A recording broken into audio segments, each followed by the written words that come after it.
Որտեւ եթե իրենց շատ նրբանկատ ֆինանսական օգնությունը չլներ, նրբանկատ ես երևի թե այս երկրորդ շնչառությունը չընտրեի, էլի ընտրեի աշխատանք, այո, եւ ուզում եմ, գիտեք, ուզում եմ բոլոր այն երեխաներին, որոնց ծնողները արդեն անցել են միայն կենսաթոշակի հույսին եւ որոնք օգնում են, բան չունեմ ասել, բայց նրբանկատ անեն, ինչպես իմ երեխաները։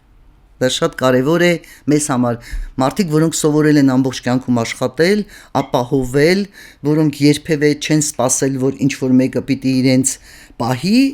եւ մի օրում հայտնվում են այդ վիճակում ուզեն թե չուզեն։ Ցավոտ թեմա է եւ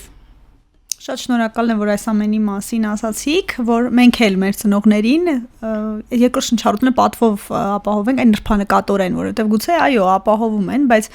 չի խնդրի, մարդը եթե դա ամբողջ կյանքի ընթացքում չի խնդրել, 65-ից հետո էլ չի խնդրի գումար հագուստի կամ ինչ որ ճամփորդության, բայց մենք երևի այսօր զավակներին այս հատվածը ուղղենք, որ լավ տեր կանգնեն ծնողներին։ Անպայման, ես շատ նրբանկատ դա անեմ։ Իմ երկրորդ շնչառությունը, եթե,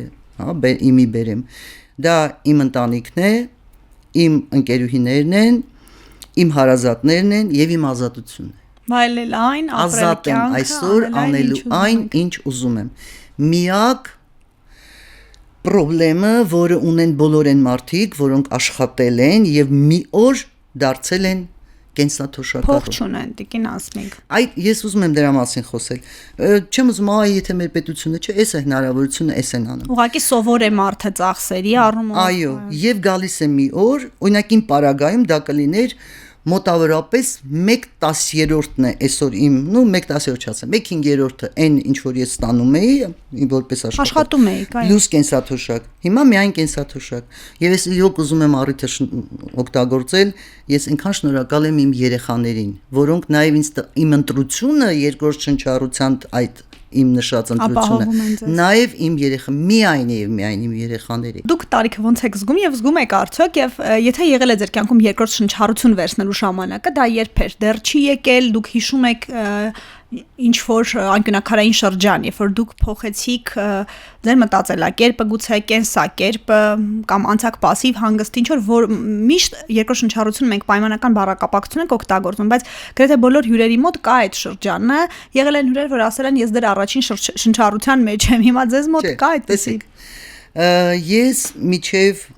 2025 թվականի հունվարի 3-ը աշխատել եմ պետական համակարգում, զբաղեցրել եմ տարբեր պաշտոններ, միշտ եղել եմ 9-ից 6 կամ էդ էլ պայմանական էր 24/7-ի վրա աշխատող։ Միշտ բոլոր պաշտոնները եղել եմ պատասխանատու,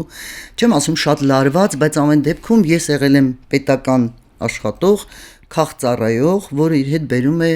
եւ պարտավորություններ, եւ կենսակերպ, դժվարություններ, հաղթահարել, գիտեք, ինչ է նշանակում 13 տարի աշխատել հանրապետության բոլոր լրագրողների հետ, սոցիալական ոլորտ լուսաբանող, մենք այդ ժամանակվանից մենք ծանոթ ենք։ Եվ երբ դեռ պիտի գար այդ պահը, ես արդեն գիտեի, քաղծառայության օրենք է, 65-ում մարդիկ որոշ դուրս են գալի, ինձ մի տարի էլ պահեցին, այնքան ինչքան օրենքը թույլ էր տալի։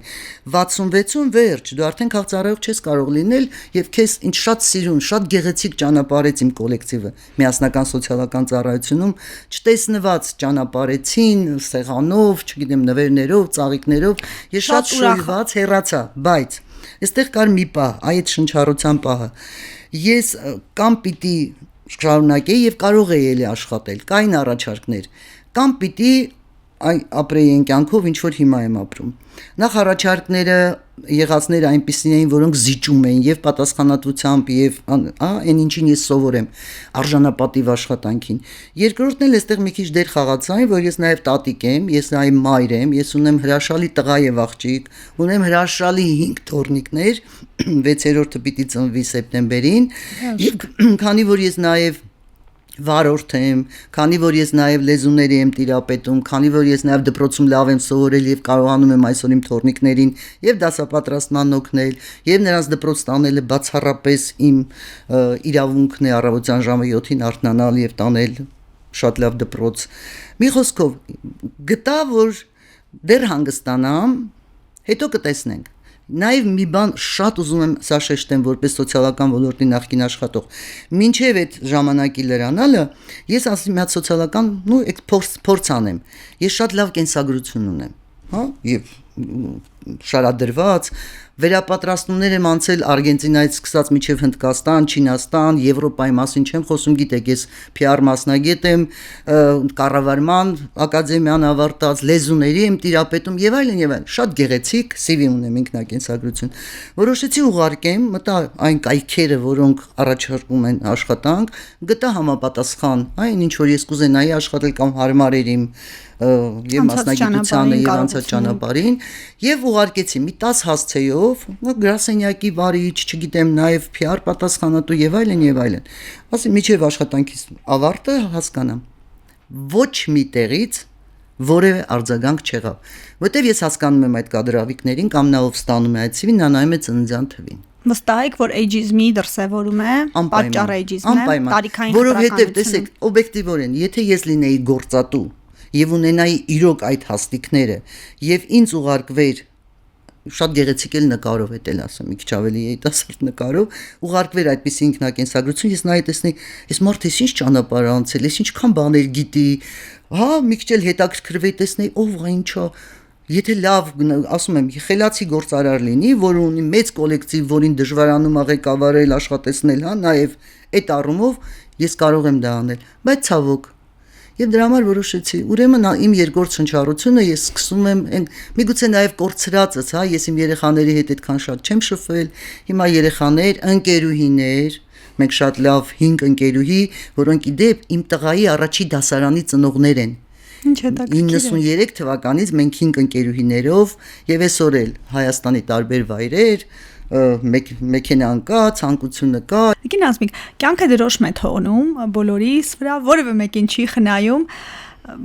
Ես վստահ եմ, որ դուք դիտարկող հայացքով եք նայել բոլորին, արդյոք գյուղում, քաղաքում, կյանքի տեմպից, որակից մարդիկ տարբեր էին, տարեկիցներ են, այսինքն 7 տարեկանում, 13 տարեկանում բոլորը նույն կենսակերպի մեջ են, առողջական վիճակն են, բայց այ 66-ից հետո, ոնց որ դուք եք, 65-ից հետո, արդյոք կենսակերպը, ապրելու վայրը, աշխատանքի բնույթը իր դրոշմն է թողնում հասակակիցների վրա։ Գիտեք, ցավոք, ասեմ, որ այո, ամեն կնճռի մեջ պատմություն կա։ Ես գիտեք մի անցման տարիք կար մանավանդ երբ որ դուք գիտեք ես 7 տարի ունեի իմ սեփական չէ հերինակային հաղորդումը պետական հաղորդում էր հերինակային եւ այդ ժամանակ ինձ համար շատ կարեւոր էր եթերում հանկարծ մի բան էսպես չլինի հիմա արդեն երբ որ դու անցնում ես այդ բարիերը եւ դա հերոստատեսության հետ կապ չունի դու հասկանում ես որ կնճիռը պիտի լինի, եթե կնճիռը չլինի, ուրեմն ես էլ արդեն չպիտի լինեմ, չէ՞։ Եվ այդ ամեն կնճիռը չեմ ասում իմաստություն կա մեջը, չէ։ Պատմություն կա, հուշ կա, փորձ կա, բաներ կա, որ կնճիռը հենց այնպես չի լինում ինձ թվում է։ Եթե մարդը բան չունի ներսում եւ ասելիք չունի, չգիտեմ, կարող է եւ կնճիռ էլ չունենա։ Չէ, անգամ բոլոր դեպքերում կնճիռները գալիս են